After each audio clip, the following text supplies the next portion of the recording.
Zambia Center for Inter-Party Dialogue Board Chairperson, Madam Joyce Musenge. Thank you so much for joining us on this day tonight.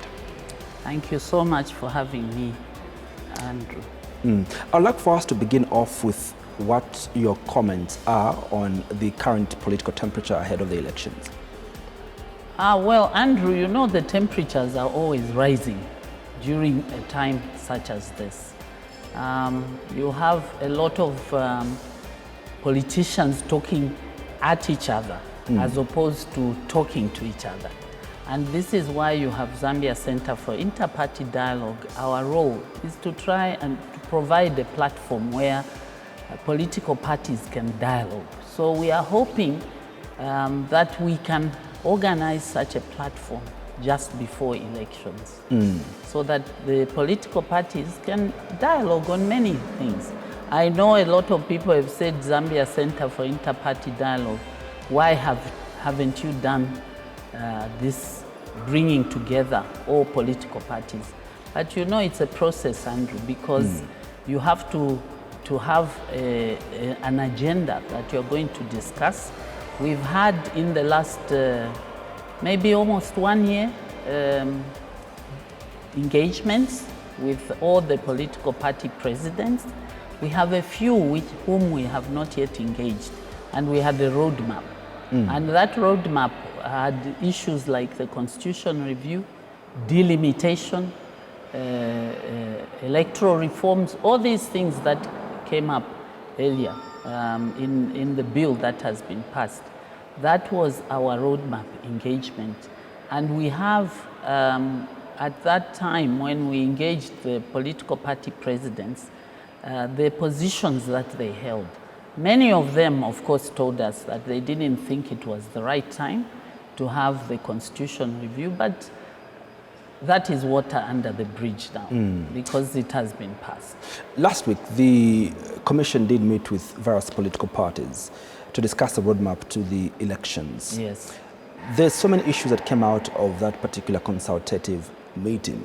Part of what's buzzing now everywhere is the fact that the current opposition is not serious, based off the representation of political party presidents that were present in that consultative meeting. How would you make of the outcomes of that consultative meeting? You know, Andrew, it saddened me because I was in that meeting.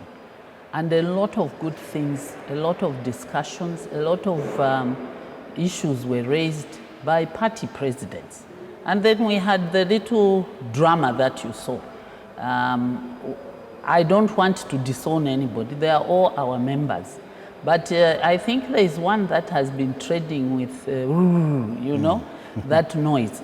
That could have been an icebreaker because even when he introduced himself, you heard what he said.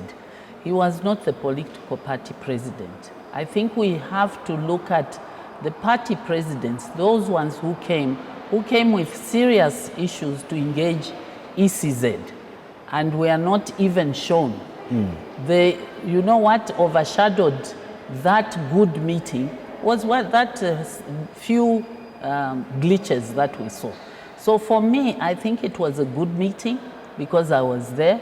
A lot of issues were raised, nomination fees. The Electoral Commission of Zambia gave us a roadmap, what we need to do. You know, there were also even issues such as the presidential candidates' residency issue, which I think the Electoral Commission of Zambia have since said they were going to consult the Attorney General. A lot of our members raised the issue of nomination fees. And I think at that time, because they were looking at fees being increased, so what the commission said is that they were going to review. And you know, in the past, this issue has been raised even in 2021. And after the stakeholders meetings, that issue is resolved and the commission re-looks at that. And that is what we are hoping will be done in 2026. Was this meeting really consultative, or it was the Electoral Commission of Zambia coming to inform you on what their plans are? Well, it was, I could say, consultative because, like I said, some of the issues that were raised, the commission responded by saying they will get back to us. So of course, as the commission is in charge of the elections, they needed to come and brief all the political parties what the roadmap is, what the engagement that they need to have, all the requirements, the qualifications by ECZ, you know, the qualifications that the political party, aspiring presidents and even members of parliament and even at local level, what they need to have. So it was, in a way, informative, but as well as getting a feedback from the stakeholders. So I would say it covered both. It covered both. Yes. It's almost predictable that you political players really have no trust in the commission. You raise alarm, especially as we go to the elections, that the elections, you know, will not be free and fair.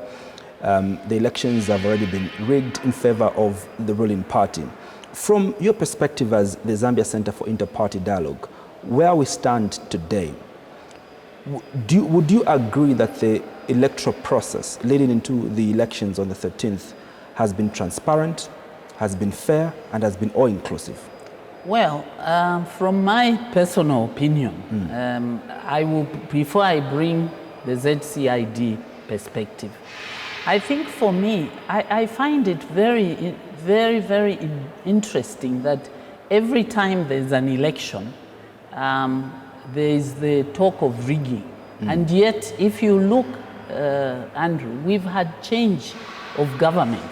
So if it is rigged in 2021, we wouldn't have had UPND come. In 2011, we wouldn't have had PF. So obviously, it's the transparency aspect of it. And I think we should go back to how the Electoral Commission of Zambia is appointed. I think maybe if the political players look at it as a transparent process where it is not the president appointing or nominating, perhaps that issue will be a thing of the past. So it is just, you know, it is not from the point of view of ZCID. These are some of the things that we need to discuss in that dialogue process. I think if we had dialogue, these things would be a thing of the past. And in fact, even when we are talking about rigging and political parties, how they are deregistered and registered, this is why, as ZCID, we have been pushing for political parties bill.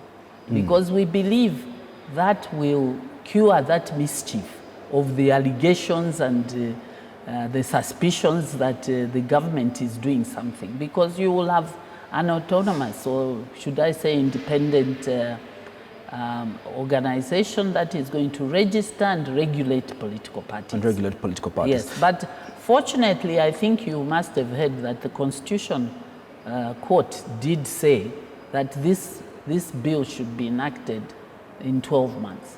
So I think all these allegations and the so-called what they are talking about, Mingalato, or the allegations that the ruling party is now doing something to deregister and all that, these are issues that can be discussed. And those are the issues also that were raised in that meeting. Are you concerned as the center with regards to how now almost every opposition political party has a faction of its leaders? The main opposition political party in the country at the moment, the Patriotic Front, is in tatters because it has more than 2 presidents that call themselves president and legitimate presidents you know, of the party.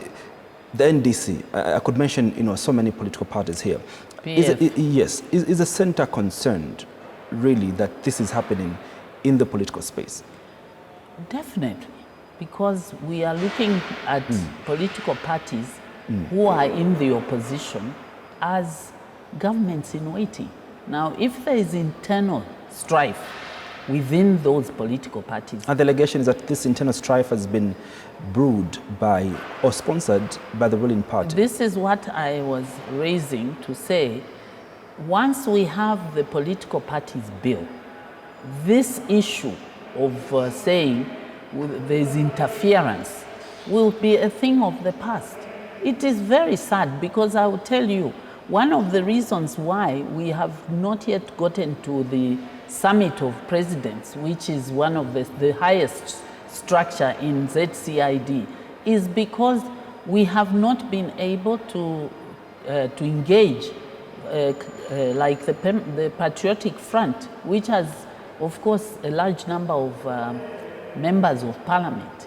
So it is concerning, and we are hoping that this, through dialogue, these things can be done. We know that within the constitutions, the party constitutions, if they are not followed, there are people who find loopholes, and then we'll say, we have not followed the constitution, therefore I take over the party.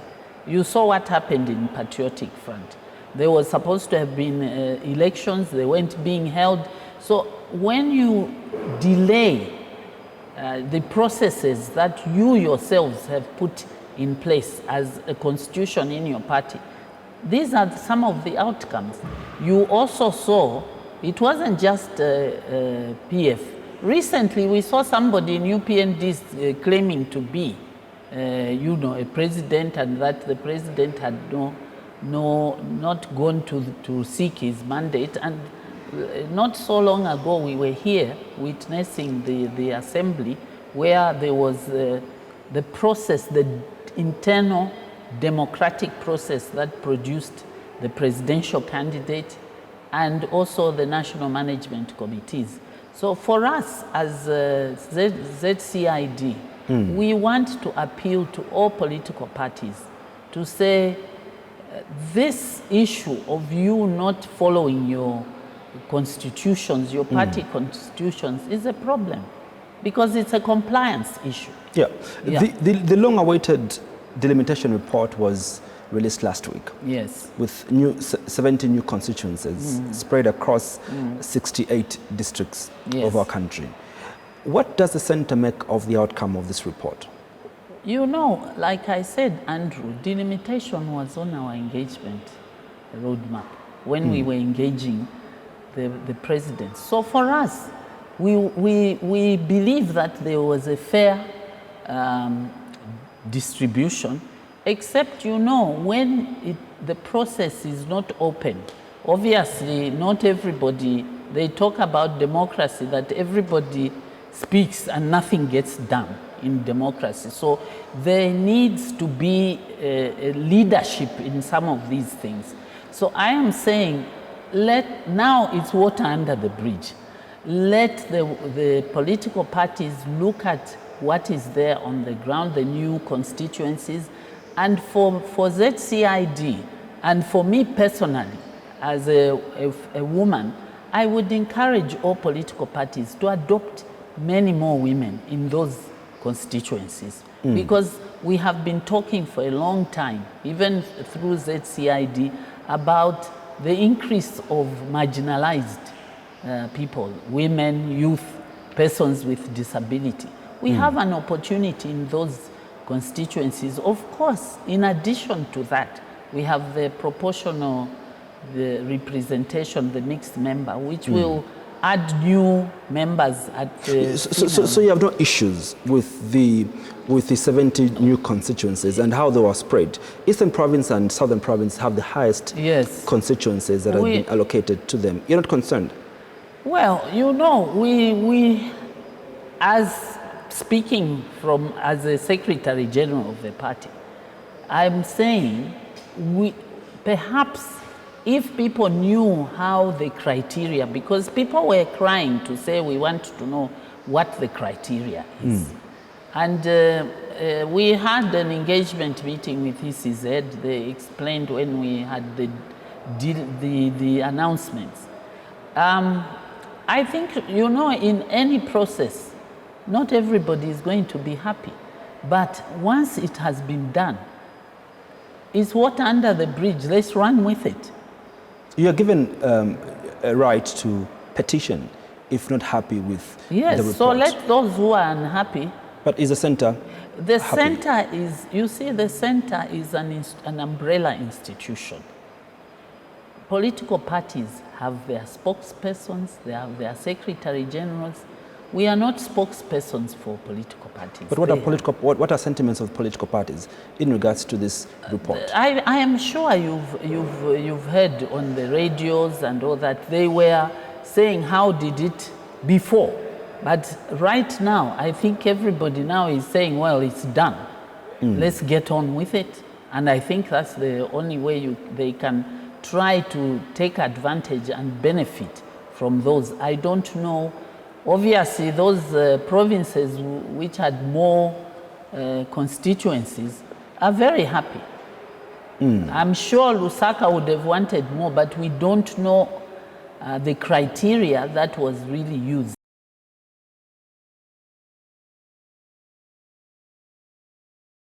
If you are not happy, you take it on.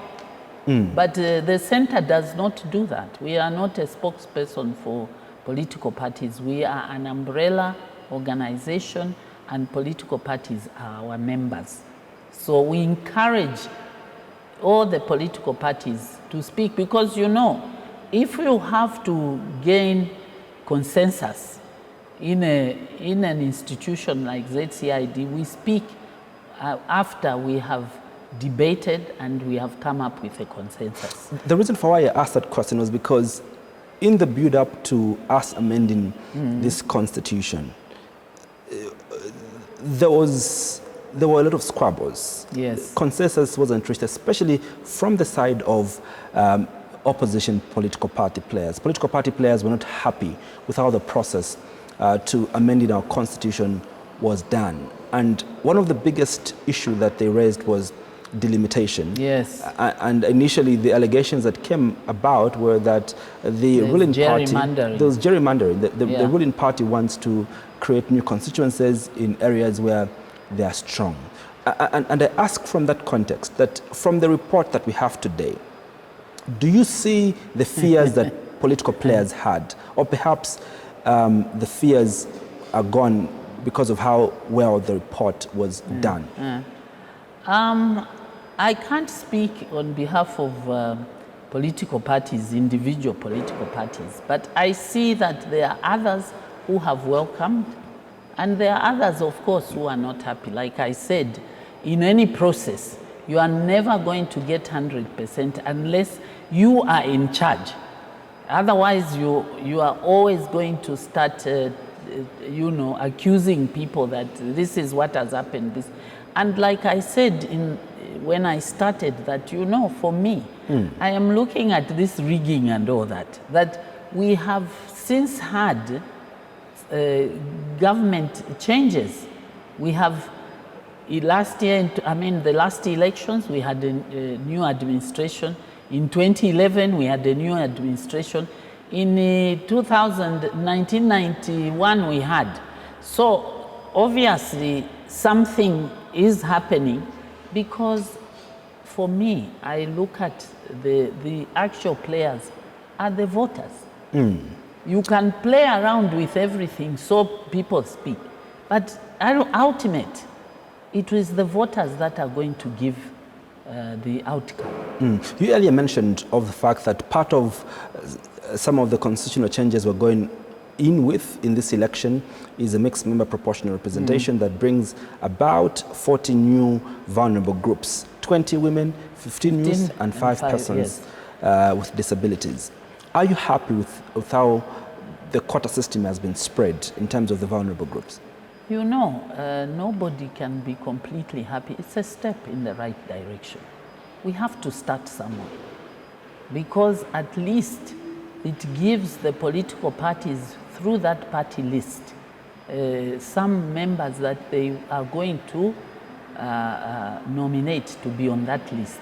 But what is comforting me also is that even those who come on the party list, they must meet the qualifications and the criteria that has been. So it's not just picking any woman, it's picking a woman who would be able to go out there in Parliament and represent the people. And also go out there who knows the role and is able to legislate. We are not just picking because it's a woman, no. We have to pick women that can go out there and speak and legislate. We are picking youths that are going out there who would qualify normally, but maybe don't have the resources and the party.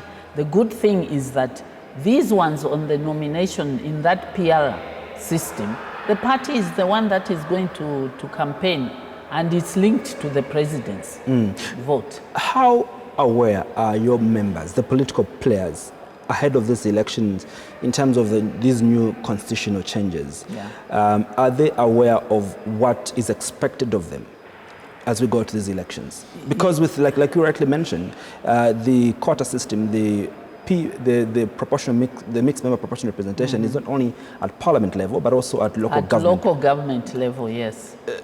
How well abreast are political players with this information? Are they armed in this election? You know, Andrew, last week we had a training for political parties, and we did say that this type of training, where we were also discussing that issue, should be, you know, done earlier.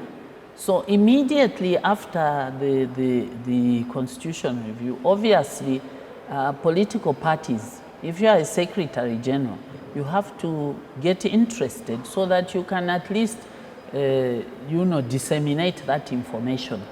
Also at ZCID level, we have also agreed that we must gather the political parties so that we can put them all together and we have someone who will break down, you know, all these issues so that they understand. We are going to do that as soon as possible. Yes. Another huge challenge that poses us ahead of these elections is the fact that with the introduction of 70 new seats, it means that now we've moved from 156 to 226. 226, yes. The challenge over the years for opposition political parties like yourselves and others is that you have not managed to field in candidates across the country, especially also with councillors across the country. With the expansion, you know, in the numbers of members of parliament, do you foresee challenges in opposition political players filing, in this election? These are some of the issues that we discussed with the ECZ and how that can be done. Because we are looking at maybe a Secretary General who is signing adoption papers. It's a challenge to be in all those places at one time. So I think the discussion, the engagement we had is how we can find a way in which all this filing, for example, is done at provincial or constituency level. I don't know. But these are things that we have been discussing also at ZCID and with ECZ.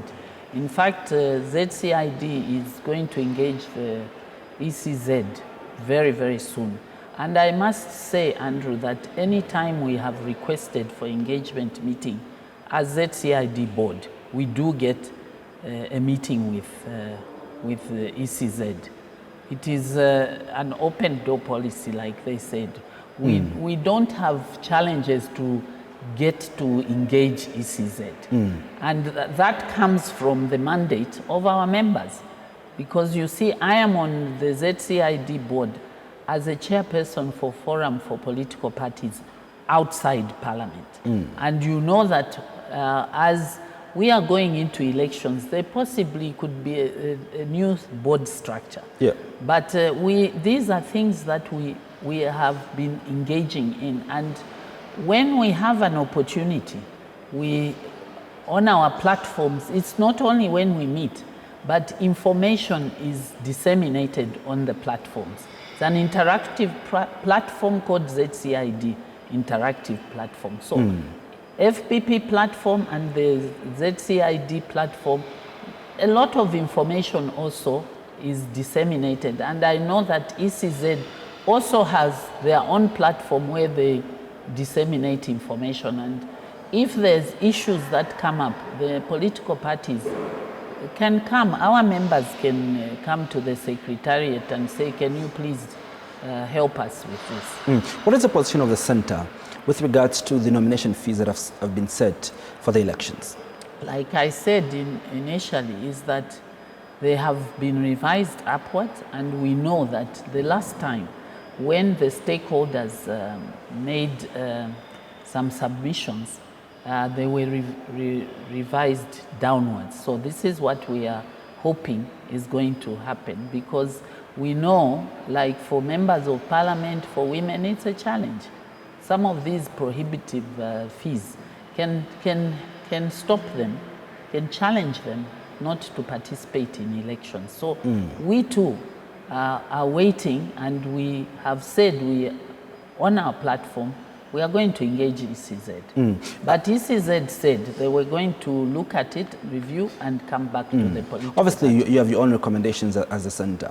And I would like to hear some of the recommendations that you have in regards to the nomination fees. What is acceptable? I think the previous nomination fees are not so bad. Because like for members of parliament, if female, they had 13,500, they could pay. The 500 at the lowest level, they could pay.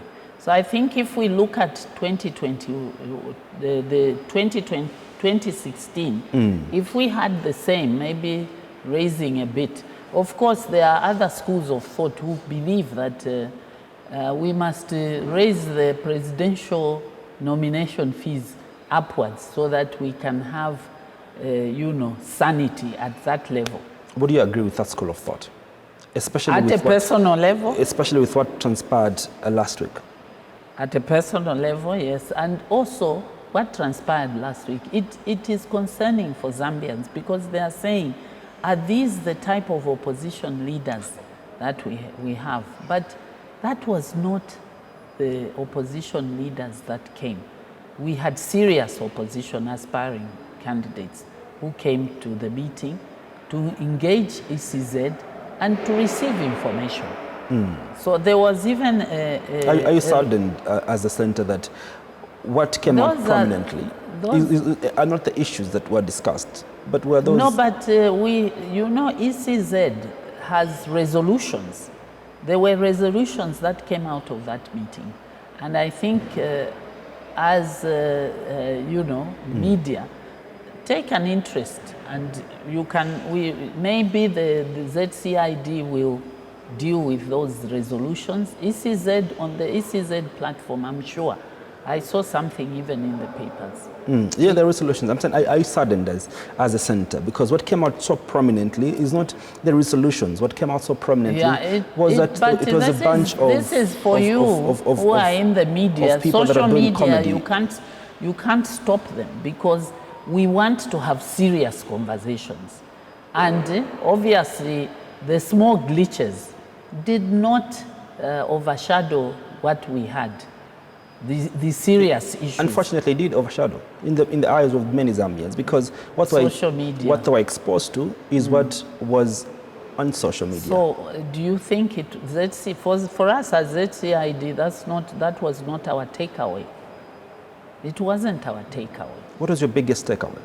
The biggest takeaway was that we were able to engage and get information about the candidates and what is required, and also the roadmap of ECZ towards the elections. Are you happy with the roadmap so far? Are there any issues that you have with the roadmap? Well, the roadmap, I think maybe some of the areas, there were the short spaces between this and that could pose as a challenge. But I think it was straightforward. Yeah. Another big issue that has been discussed over the past few weeks has been the electoral process bill. Yes. Does the centre have any reservations in terms of some of the reforms that we are bringing up? Well, I cannot speak to that, because I know that process is ongoing in Parliament, and it is now water under the bridge. All those conversations that we had were discussed, and I think the saddest thing is what we were hearing, for example, in the Constitution amendments and reviews and all these is the stakeholders who were supposed to raise pertinent issues were raising the process. And so I think the Zambians would have benefited had they come out and said, we don't like this, we don't like that. So we have had, Andrew, engagements with the political party presidents, and at the right time we'll be able to share with you what their positions were on those issues. Because we speak from consensus. Isn't it a little bit too late? Because Parliament is dissolving in the next less than in the next 24 days. Democracy is ongoing. It's a process. You earlier spoke of the Council of Presidents, the Summit of Presidents. Summit of Presidents. It's never too late. They say one day in politics is like a lifetime. Are political parties talking to each other? Have you provided a platform where they can dialogue and speak to issues? The dialogue, like I said, on the platform of ZCID, but face to face, the presidents, Council of Presidents, is what we have been working on. And like I said, we've had challenges because some presidents, we have not been able to meet them. And for us as a center, if we are going to represent everybody, we must speak to everybody, who at least the major players on the political arena. What have been the challenges that the center has been facing in galvanizing support across political parties? Is it seen as a credible institution? Is ZCID seen as a credible institution? It is a credible institution. Otherwise, people would not be members if it wasn't. What people want is that ZCID should be speaking, be the spokespersons for political parties on issues. We speak once we have discussed and we've reached a consensus so that when we are making a statement, it is acceptable to all. You know, you don't want to say, when you haven't sat and have a consensus around, building consensus around issues, you know what will happen. You come out and say, no, this is the position. Some others will say, we were not consulted. Then it's like the factions. So we are very, very careful that we take everybody on board. Because we have the ruling party and the alliances and the opposition. So to put these people in one pot, it is a challenge. Perhaps I should have asked this question from the start. How does the membership of ZCID look like so far? You know, our members come, we draw our members from the registrar of societies, those political parties that are registered and with the registrar of societies, and they are in good standing. With who? With the registrar of societies, because some political parties have been deregistered. They do not comply. Every political party automatically becomes a member of ZCID upon when registration. They want, yes. Or when they want. Or the subscription to ZCID. There's a subscription. So political parties pay too? Yes. How many have paid so far? I don't have the figures. Has the UPND paid to be part of ZCID? Yes. I think that the members that have representation in Parliament have a higher subscription fee. UPND is part of the board, and they are part of ZCID, unlike the last time they were not.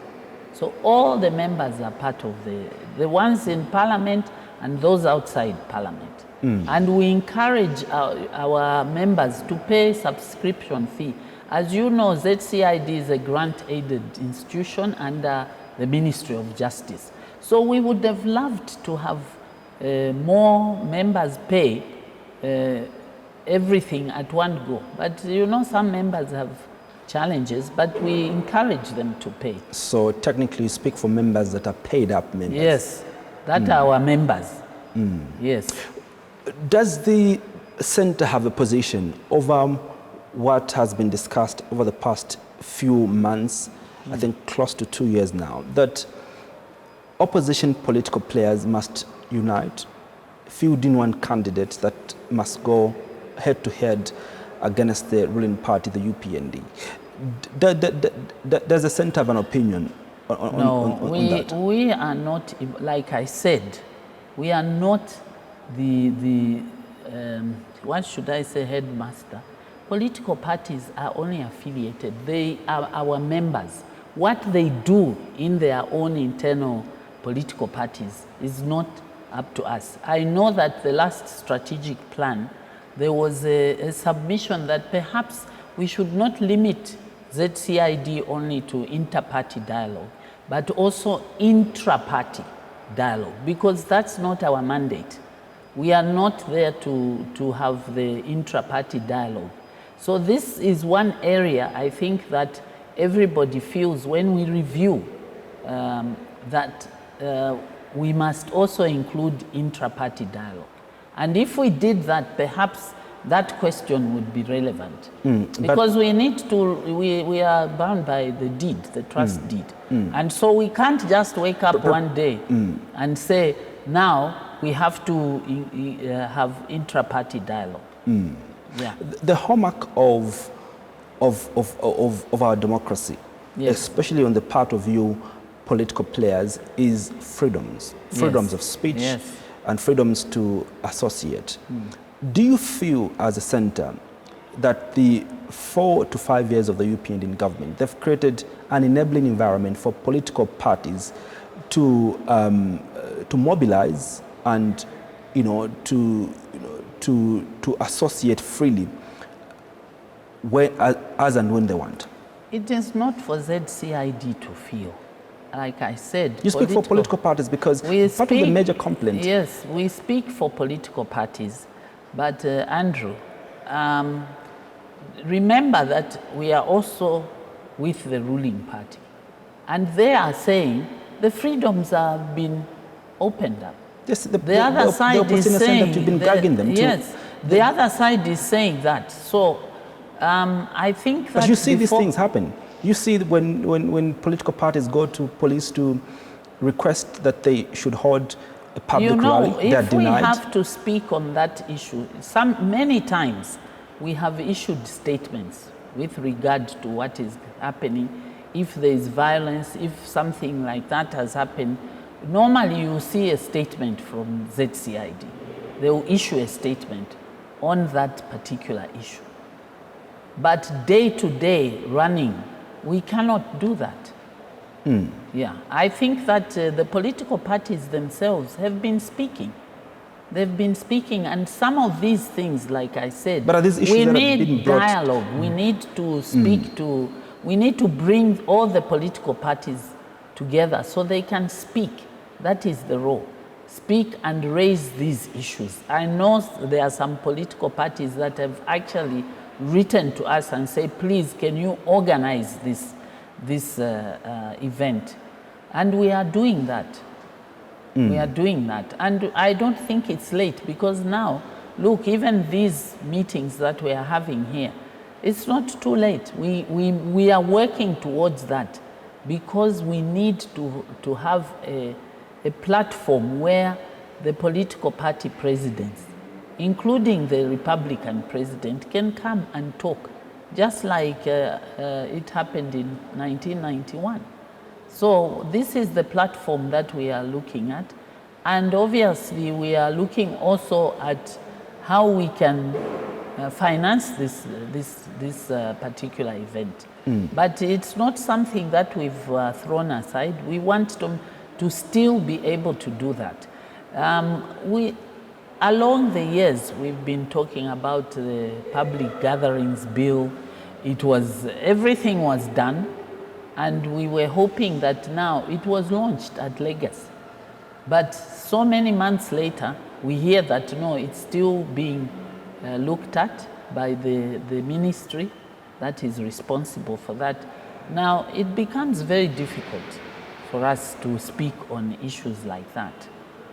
We cannot. Is it a matter of concern for you that if there is those things are happening that they were is gathering dust now? Yes, of course it has to be of concern, but these are issues that we bring to the attention of the administration, because remember, Andrew, that they are also in the board. They are also, UPND is on the board, so they are represented on the board. And what has been their position, really? I cannot start disclosing what we discuss. But yet, you must be disappointed. Because don't push this. I have told you that you political parties thrive on being free. What is your you yourself? How have you looked at this issue? Unfortunately, I'm asking questions to you. No, I'm also asking because you are part of the media. Well, my role today is to ask questions and for you to respond. But as we conclude, yes, Madam Musenge, what is your call to action to the Electoral Commission of Zambia? Because they are mandated to administer these elections. Yes. And obviously, yes. all eyes, especially for you, the yes. center, are yes. on the commission. No, we are just calling them to continue with the engagements, the openness, the fairness, so that, and the transparent process, so that people do not accuse them of rigging, helping to rig the elections. And that can only be done if you have a transparent process, which I think they have an opportunity to do, like they did. They call the political parties, they engage with them, and then make sure that the process is open. And they also have said, if any political party has issues, they are free to go and meet them. Zambia Center for Inter-Party Dialogue, Board Chairperson, Madam Joyce Musenge, thank you so much for making the time to speak with us on this day tonight. Thank you so much. I think that we are all looking forward to a good, free and fair election without violence, that all political players can agree to the outcome. Because you know, you can have an election and people say, no, we don't agree to that. We are hopeful as Zambia Center for Inter-Party Dialogue that for the Electoral Commission of Zambia, they are going to ensure that all the issues that the other political parties, the opposition are addressed before we go to the elections. It's important. Zambia has been known as a beacon of peace. Even the transfer of power is always smooth. So we are hopeful that even in August 2026, there will be an outcome that will be acceptable to all players. Once again, thank you so much. Thank you so much. That's a short for tonight. Thank you.